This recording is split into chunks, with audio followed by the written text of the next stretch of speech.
Do you? Yeah, My very friend good. did it for me.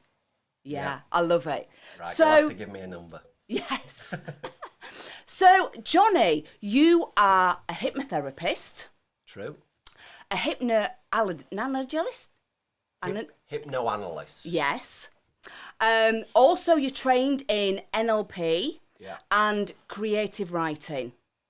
that's true. Yeah, yeah. Creative writing with a slant of well-being. You know, journaling, and it's quite an interesting subject. You might have to go into that Yeah, later. absolutely. Today, though, both me and Johnny are going to be talking about weight loss. Now, today is the 13th of January, and most New Year's resolutions are broken, and I think it's by the 14th of January. And it's the majority of them are. And a lot of people actually say that they want to lose weight on the 1st of January. That is their New Year's resolution. So I wanted to bring Johnny along today because I know that Johnny works with a lot of people who want to lose weight to give you some tips and techniques on how to do that today.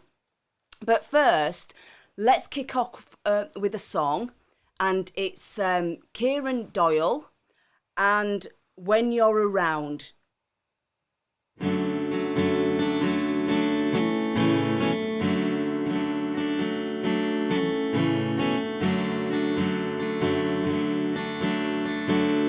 Every day I put your smile in my pocket.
Narelle summers, be kind to your mind. On Smile Radio.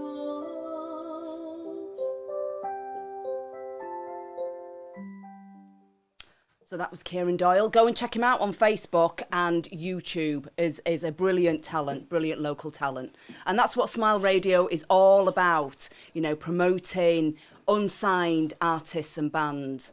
And I forgot to mention that, as always, in the studio, we are joined by Richard, the producer and owner of Smile Radio. How are you? Great to be alive. Great to be alive. I love that phrase. Love it. And if anybody is watching on Facebook, I'd love it if you could share some love or give us some likes or share it.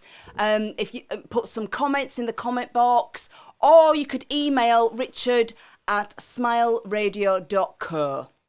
So we're back talking with Jonny Wootton about weight loss. Okay, now I know a lot of my listeners and people who know me know that I did go on a weight loss journey over 8 years ago now, as I was as a typical yo-yo dieter, constantly going on diets and doing fad exercises, keeping it off for a little bit, but then putting that weight back on and more.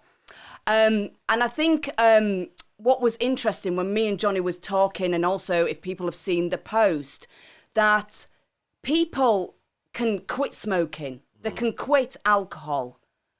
Unfortunately, we can't quit food. Yeah, exactly. It's interesting. We had a conversation a couple of days ago, didn't we? I felt over the years of treating people for weight loss that sometimes it was the easiest thing that I could do. Mm-hmm. And sometimes it was the absolute hardest. Yeah. I think it's just because we're talking about New Year, I think it's really interesting that you said, did you say the 14th? I think it's the 14th or the 15th. It's around about this time, so that's why I wanted to do this radio programme right now. Well, I used to do a lot of advertising around Christmas and coming up to the New Year.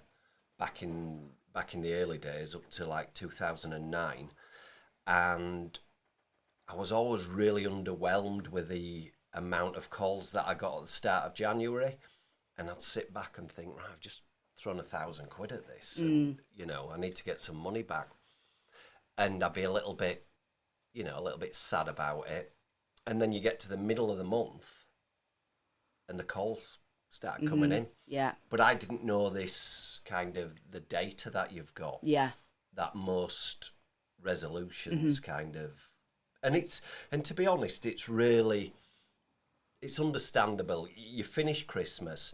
I think the first, especially for somebody who goes out and parties and drinks, I think if you're hungover and the first day doesn't quite work out and then it all goes wrong kind of straight away. It's understandable, and it's probably not the best day to think about making a change. I mean, I always say that why not make a change any day? Yeah, you know, absolutely. Why do we have to pin it down to the first day of every year? And you know, something that really particularly annoys me as well is when somebody says 2024 can do one in like January the 23rd. Yeah. And I'm just thinking, oh, what a defeatist attitude. Yeah, the negativity. You know, the next day, this day hasn't gone well, but be kind to your mind and start again, you know, another day. Yeah, absolutely. And I think, and I can talk from experience, and obviously working with clients as well that have been yo-yo dieters. People go on the 1st of January, right, that's it. And, you know, the diet clubs are, you know, people are subscribing to the diet clubs. People are subscribing to gyms. I mean, gyms in January and February are absolutely chock-a-block. Yeah. So they go from one extreme to another. They go on restricted diets, go hell for leather in the gym. And you know, it's not being kind to your mind. It's not being, you know, kind to your body. You're going from one extreme to another.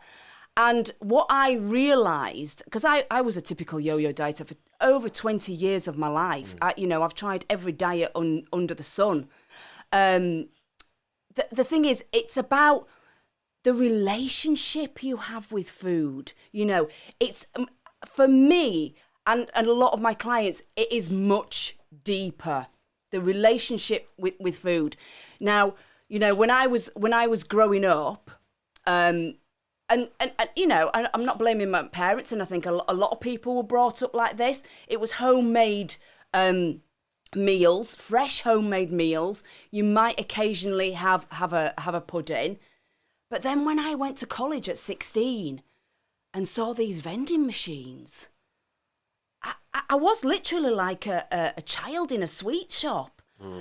I realised I was deprived. We never had sweets in our house, and that's when my weight started to gain because of my relationship with food. Don't you agree that it's the relationship with food? Yeah, and I think us three got brought up in the 70s, and it was probably more prevalent in the 60s and 50s, that it was almost a sin to leave anything on your plate. Oh, absolutely. You're not leaving the table till you finish. And do you know what I do now? Yeah. I mean, this is just a personal thing. Yeah. I always leave something. Right. Even if I'm still hungry. Yeah. I will leave something. Yeah. To show that I can. Yeah. And, so many friends where, you've got to eat your greens first, and then once you've eaten your greens, you can go on to your your carbs and that, and then you finish with the meat at the end. So there's a lot of psychological conditioning coming from a young age. Absolutely. And I think it's like with a lot of problems in life, especially when I used to do a lot of hypnoanalysis, and that would be a therapy.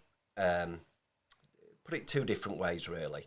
So hypnotherapy, you would have like what you class as traditional clinical hypnotherapy, which is very much suggestion based. Yeah. So you'd get somebody in a relaxed state, and then you'd give them positive suggestions about, when you open your eyes, you'll feel, so much more confident, and you'll feel that you'll eat smaller portions, eating slowly, and you'll feel full a lot quicker than usual.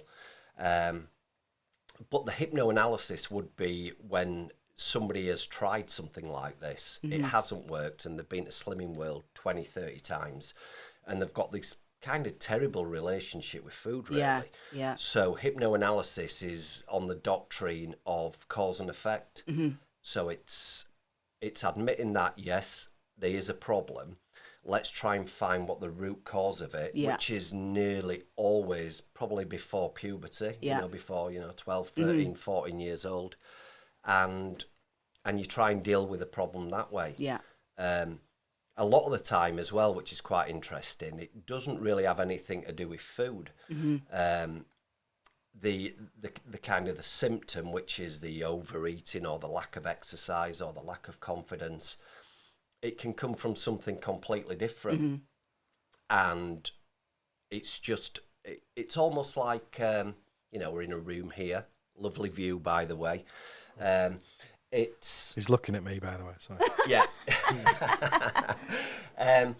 It's a little bit like you've got a wall, right, and there's a crack in the wall, and you can deal with it by putting a bit of polyfiller on, painting over it, putting some wallpaper over it. But the problem really is in it's within the foundations. Yeah. So it's saying, we're going to get this problem again. We will paper over it, and it's going to do a job for now. But sooner or later, whether it's 6 months or whether it's 5 years from now, that crack's going to reappear. So we need to build from the ground up. Yeah. So we need to remove the cause, which is generally bottled up emotions from a past event. Yeah. And I can't name. I've got one person that you probably know. Obviously, I can't name him. I treated him a long time ago. we're talking kind of 15 years ago, and he tried everything: swimming world, Weight Watchers, the gym, everything he could try. And we did 6 sessions of hypnoanalysis. The bottled up emotions were absolutely nothing to do with food. I see this guy at least once a year ever since. Yeah.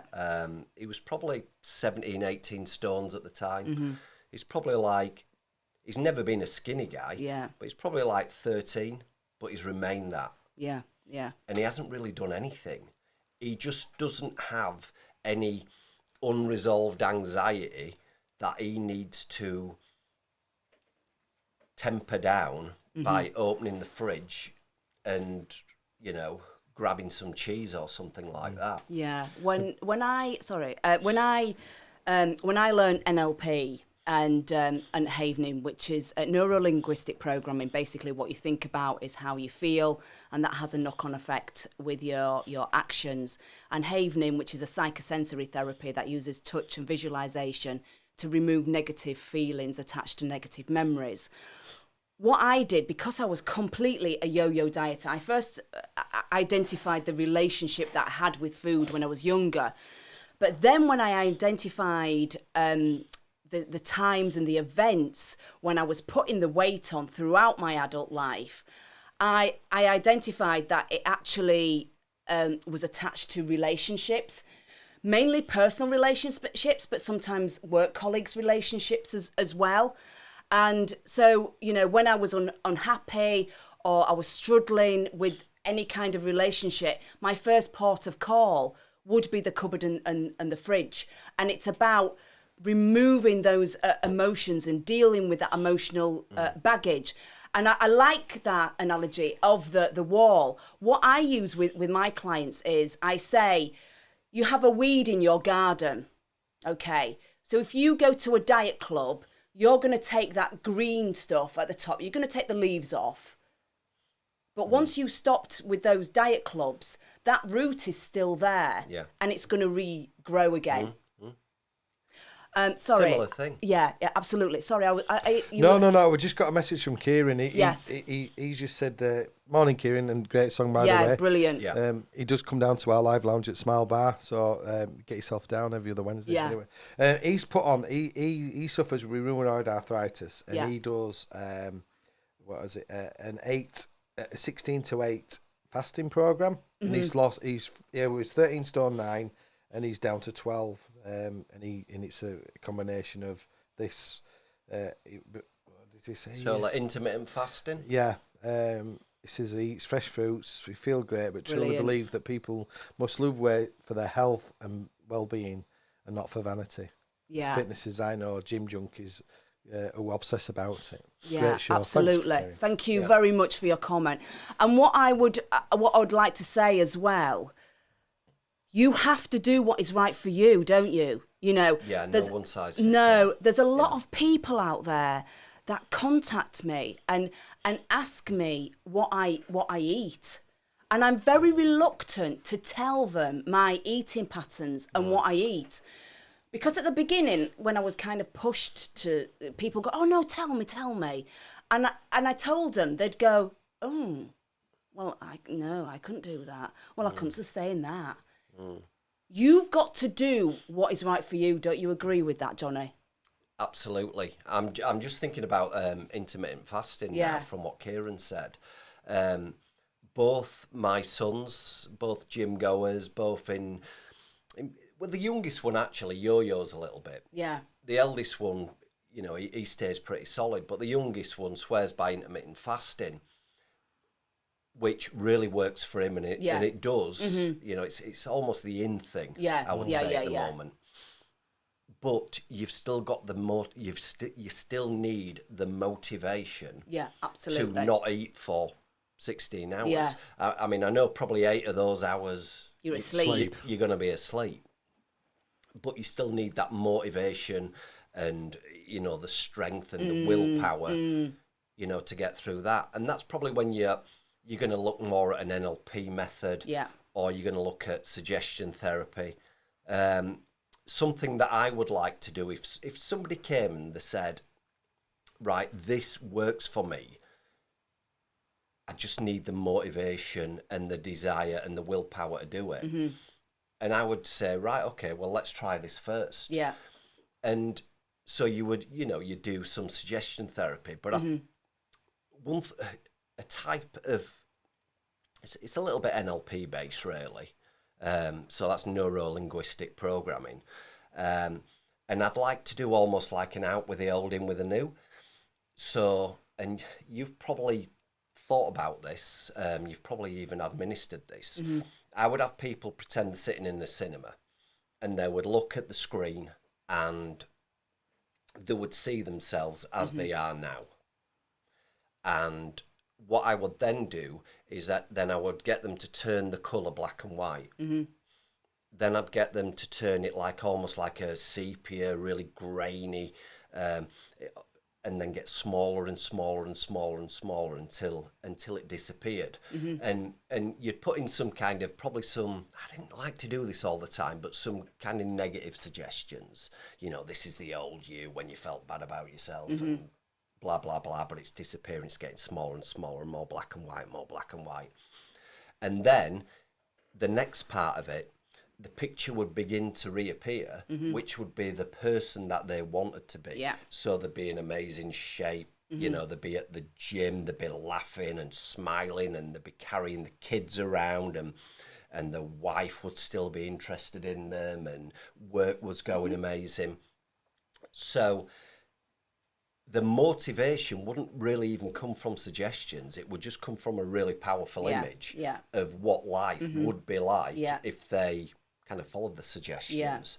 So that's quite a good way of doing it. Yeah, that's an excellent technique. There's loads of different methods. And what I would always do is I'd get somebody to come and see me for a consultation, and that would be free, and we'd have sometimes we'd chat for an hour, but usually around 45 minutes. And I would just listen to them and think, right, how can I help them? Yeah, brilliant. And then I'd formulate a plan based on that. Brilliant. We're going to cut to a song now. I could speak about this for hours and hours and hours, but I'll let Jonny introduce his song. Oh, what's my song now? Skinny Living. All right, it's Skinny Living, and is it Brie? Yeah. Right, Skinny Living.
we're back with my guest, Jonny.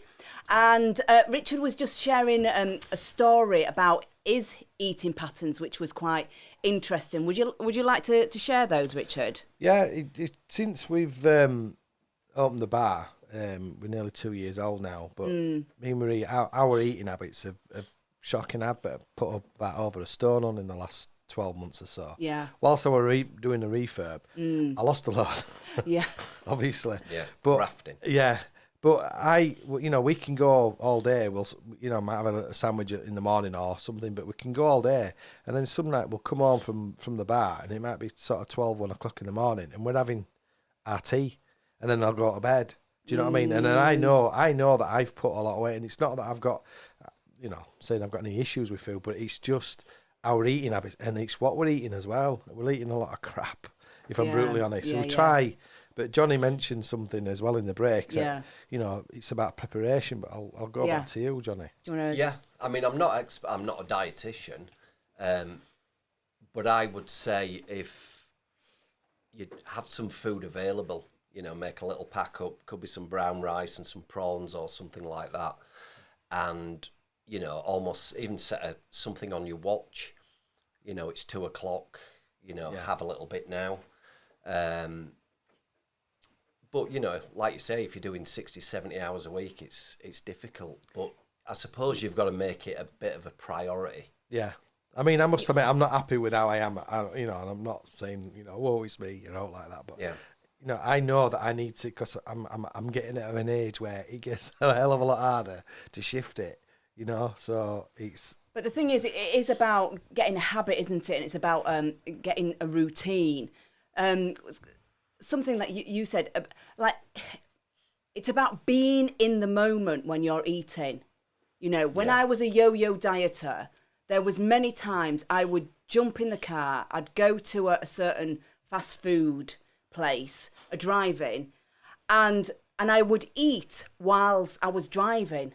Because I didn't have time. I didn't have time for a lunch break, or I didn't make time. I do that, though. To sit down. And also, when you're being mindful, and this is meaning no radio, no TV, no mobile phones when you are eating. Because if you are distracted, you eat, and the messages that are sent from your stomach to your brain are lost. You end up overeating. And when you do get that message that you're full, it's too late. It's very loud. You haven't heard the earlier messages. So it's about being present and eating slowly and enjoying the taste and the flavours. I mean, I would literally ram food in my mouth because of time or what I was doing, or, if I was going from place to place, I might nip in and get a sandwich from somewhere, but then eat it whilst I was walking. And it's about sitting down, preparing your food and making time for that food, isn't it? Yeah. And I think that's true with a lot of things in life. Yeah. Things that I spend a lot of time tutoring, so I teach a lot of kids that are out of school. Mm-hmm. Usually, it could be autism, behavioural issues, something like that. So I could go to a library or a community centre or a house, and I'm kind of eating in between as well. And I know it's not ideal. I try not to do it, but sometimes needs must. Yeah. And we can't be too hard on ourselves for that, I don't think. But I think certainly in an evening, or maybe at breakfast, you should take your time. And just one bite at a time.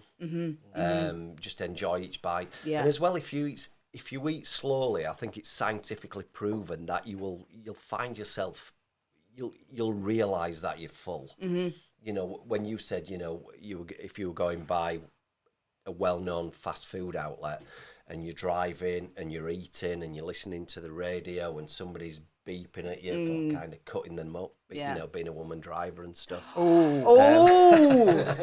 Let's not go there. He is only kidding. Yeah, I'm only kidding.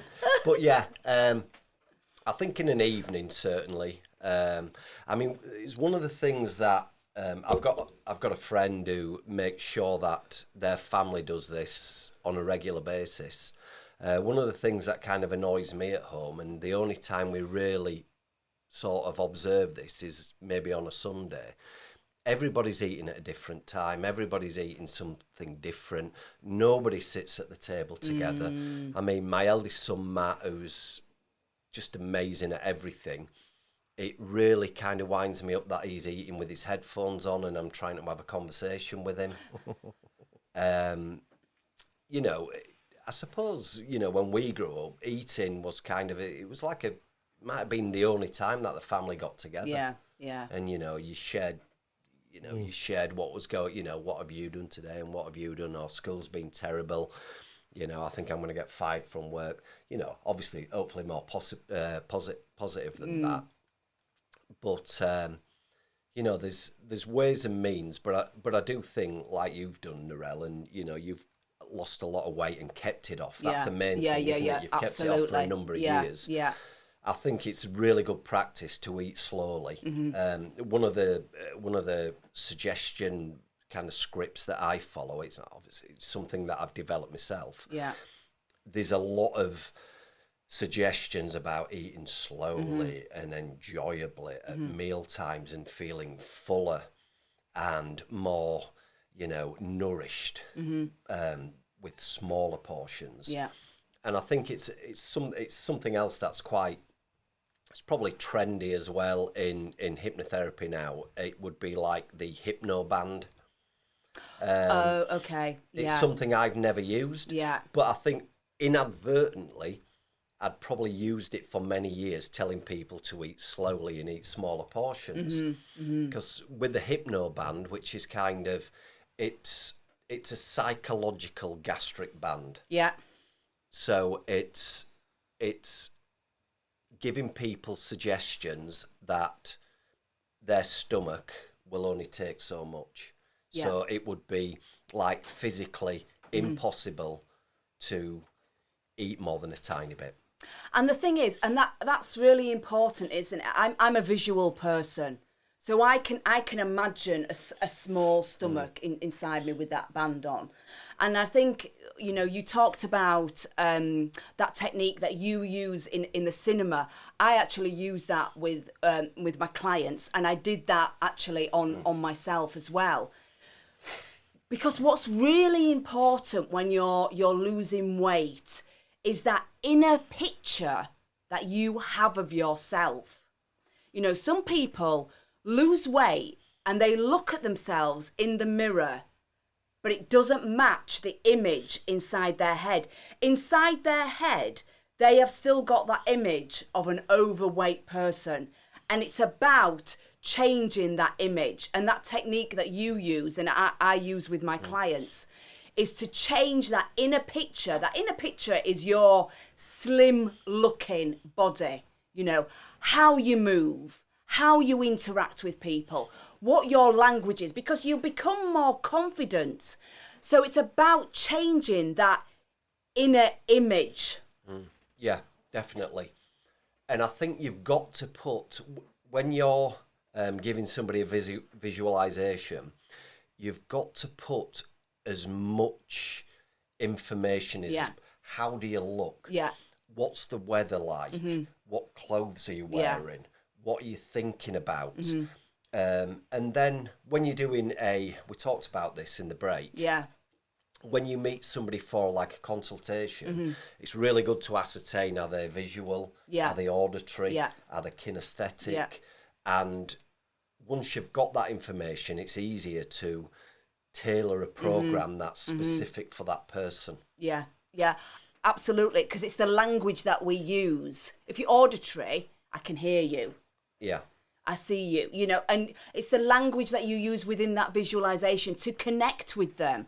Also with my clients as well, I like to know a little bit about them. You know, I like to know their hobbies and what they do for a living and who's in their lives. Because when I am doing a visualization, I include that in them, in the visualization. Yeah. I've got a friend who likes to, I would always start with something relaxing. it's one of the easiest inductions to use. So an induction is how you would sort of begin to hypnotize somebody. And like a progressive relaxation is beneficial to anybody because it's like going from head to toe and feeling every single part of your body relax. Yeah. But if you start at the top and you go to the bottom, you're counting down. And then if you add a count on top of that, and then you would ask the person, you know, what is your kind of favourite location? Yeah. Oh, I like holidays. Or holidays. Yeah. Well, I like to be at the beach. Well, what beach do you like? Yeah, absolutely. I treated somebody over in Bradford last year, and hers was very specific, and it was like it was sat on like a stile, looking towards the west, where she could see the sea coming in with a northern breeze, and you know. But it that worked helped. for them. Yeah, absolutely. So I built it all around that. It's got to be personalised. I had a client, somebody who's like really fond of St John's Square. Yeah. So you know, the sounds of the church, and the breeze, and and even the kind of graves that have been tended to and have flowers there, and and kind of things like that. So it's very individual. Yeah. Oh, absolutely. Everybody it's their own journey, and you've got to do what is right for you. Did you want to say something? Yeah, I've just got a message from Paddy Calvin. Hi, Paddy. Thanks for tuning in. Hello. Hello. And he said he started his 5-2 fasting diet when he was in his early 40s. Yeah. He's 50 now, and it changed his life. He lost 4.5 stone, and he feels better now physically than he ever did in his late 30s. Yeah, that is brilliant. Yeah. So another. I mean, fasting. I think it's common at the moment, and it's obviously working for a lot of people. Yeah. But I always feel everything is a you know, there's fads. Yeah, you know, yeah, there's Atkins diet and the paleo diet and intermittent fasting and low carb and all things like that. But science does move on as well. So I'll be interested to see what comes next. Yeah, I mean, because you know, for me, my eating patterns suit me, you know, and what I eat suits me. So you have got to do what is right for you. And for, you know, with exercise as well, you've got to do what is right for you. If somebody told me, all right, on the 1st of January, Narelle, you're going to the gym 3 times a week. Well, I might go once and then never go again. I've got a neighbour who goes swimming nearly every single morning. It's not for me. It works for them. I like running, but she wouldn't go out running. I love running. Yeah. So your eating patterns and your exercise routine has to be for you. You have to enjoy it. It's got to be individual. It's, you know, it's not your partner's weight loss journey. You know, it's not your friends or your colleagues' weight loss journey. It's yours. You have to do what is right for you. Yeah.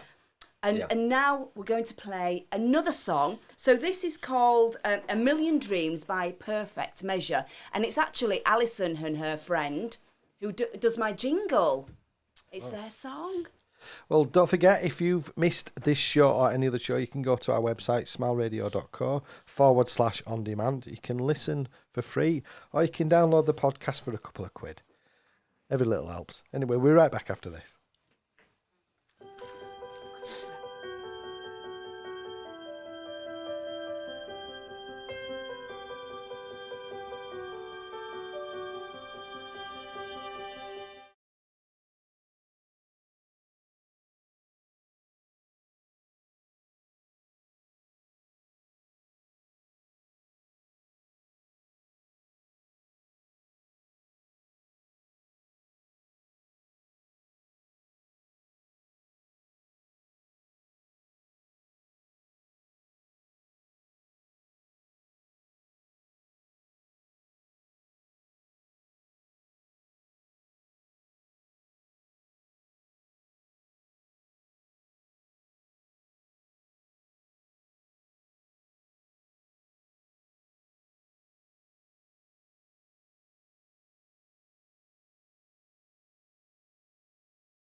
never be enough for me.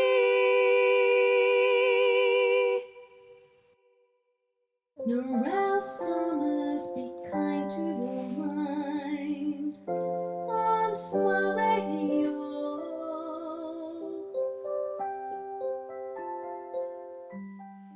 And welcome back. And that was Alison, who does my jingle, and she was part of Perfect Measure. Go and check them out. They're available for bookings. They're on Facebook. They're definitely on Facebook, and they might be on Instagram as well. Yeah, love them. So we've talked a lot about eating and the eating patterns and things, and let's just move on to exercise now. There's a couple of things that I would like to say, and it is about setting realistic goals with exercise. You know, a lot of people, as we said, flood the gym in January and February because they think that's, you know, what they have to do. I used to go there, do it hell for leather. The next day I'd be in pain. I sometimes used to reward myself when I got home and used to drink alcohol and chocolate, which obviously, you know, is not the point of doing exercise.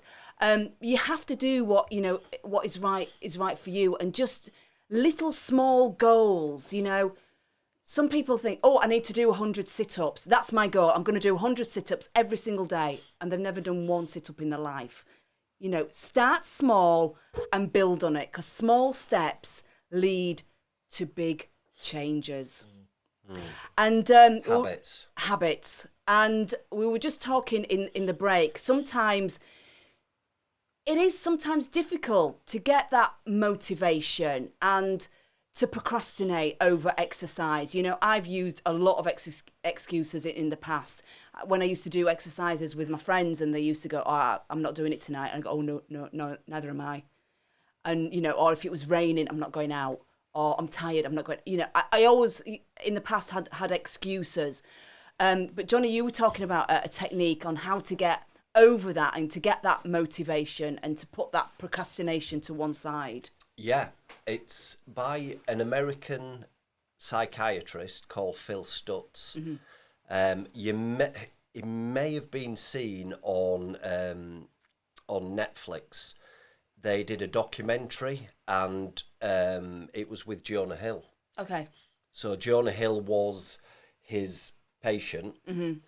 But Jonah Hill felt that, and Jonah Hill went through, if you remember, he went through a massive weight loss. Mm-hmm. He's put a little bit back on again now, but he did have quite a bit of a transformation.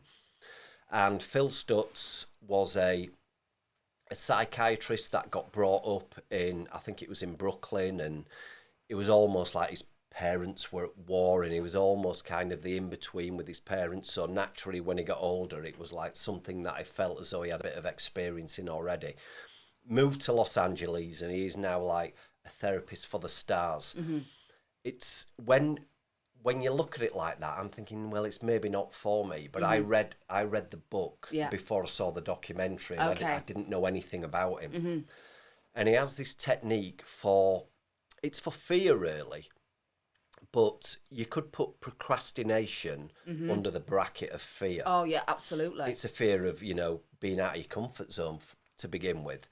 And he had this technique called reversal of desire. So I'll do my best now to explain it to you. Yeah. So the first thing you've got to do is see yourself in the situation where you want to be. So let's say you really want to go to you feel that you should go to the gym, mm-hmm. but you're watching Breaking Bad on Netflix. Yeah. You might have seen Breaking Bad 5 times, but it just seems so much easier to just sit back and think, well, what I'll do is I'll watch another episode and then I'll go to the gym. And then there's another episode and then another episode, and ends up no time to go to the gym. So what Phil Stutz recommended you did was you identified the feeling. So think of procrastination, but don't think of what it is you're avoiding. Think about the feeling that's mm-hmm. attached to it. Mm-hmm. So this wouldn't have to be procrastination. This could be a phobia or something like that.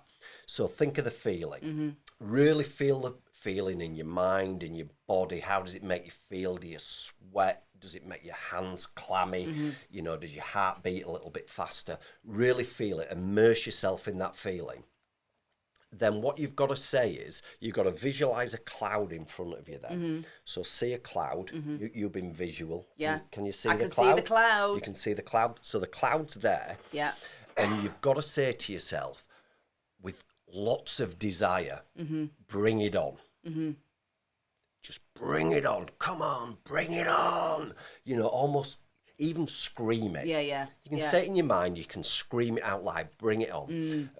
What you've got to visualize then is starting to approach the cloud. Yeah. Bring it on, bring Yeah. it on, bring it on. Yeah. And then you go faster and faster, and then you smash into the cloud. Yeah.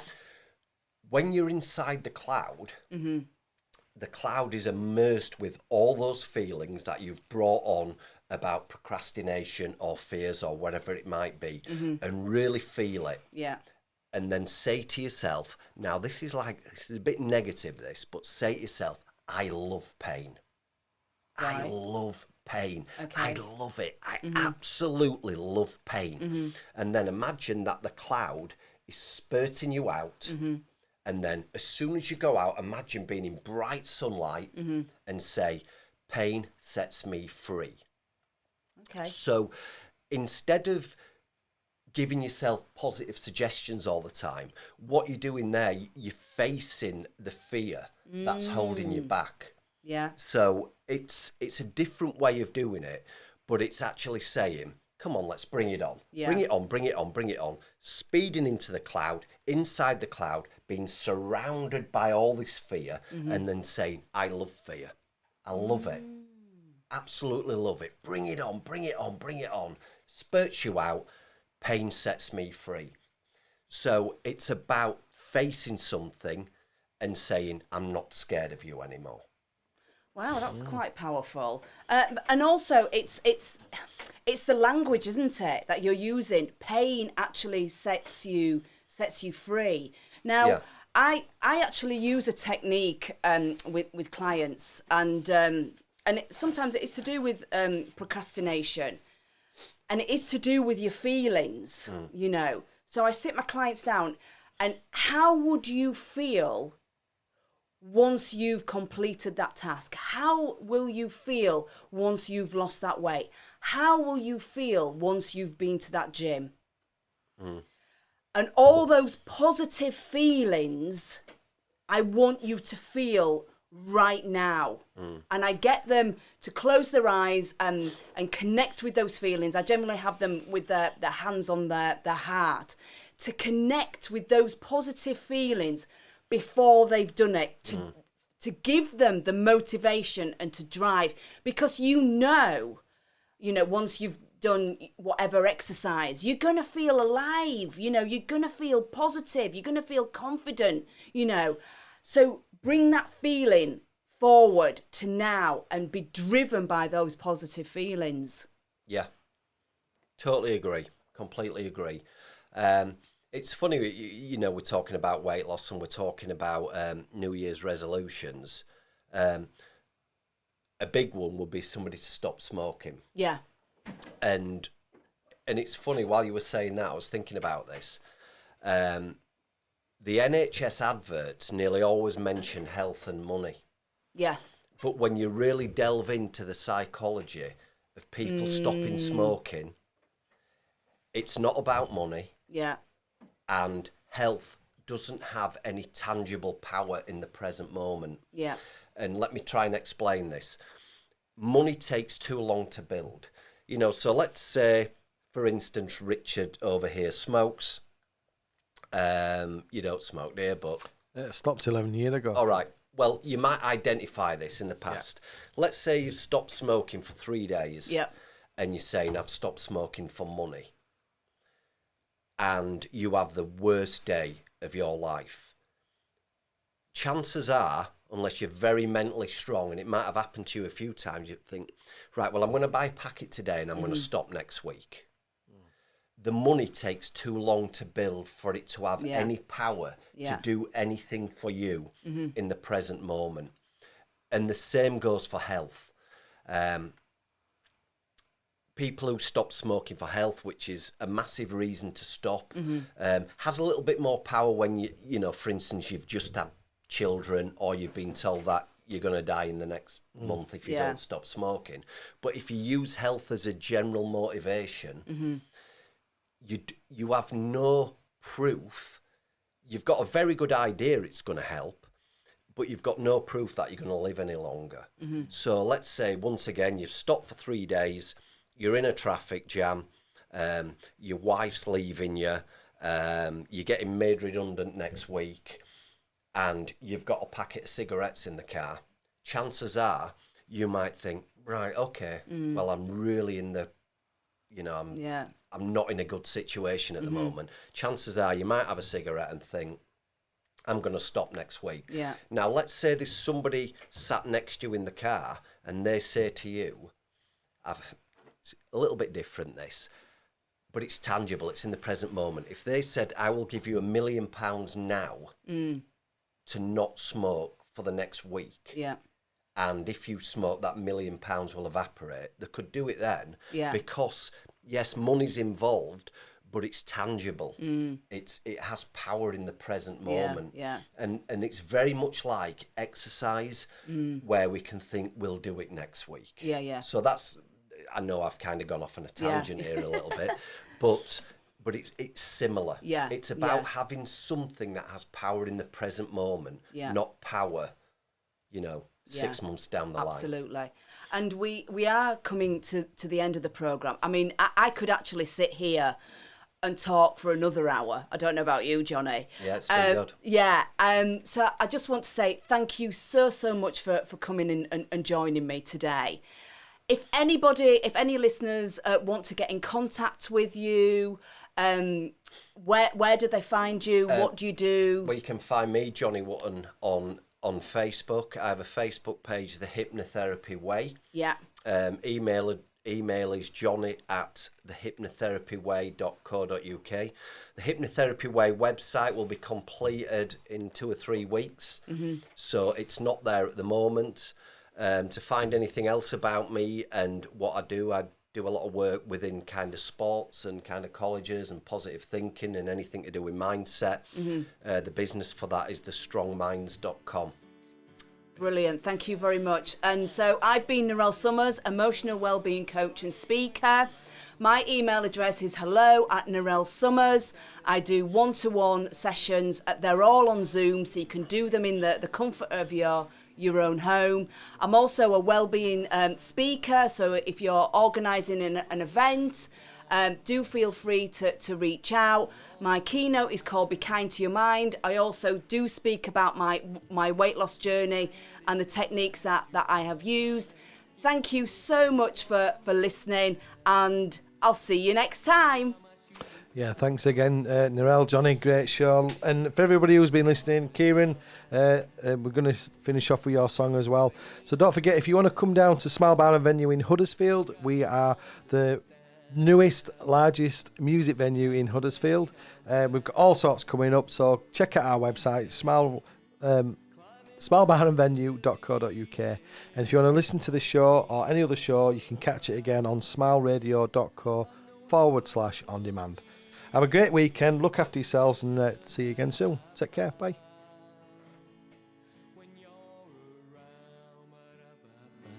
Nothing brings me down when you're around.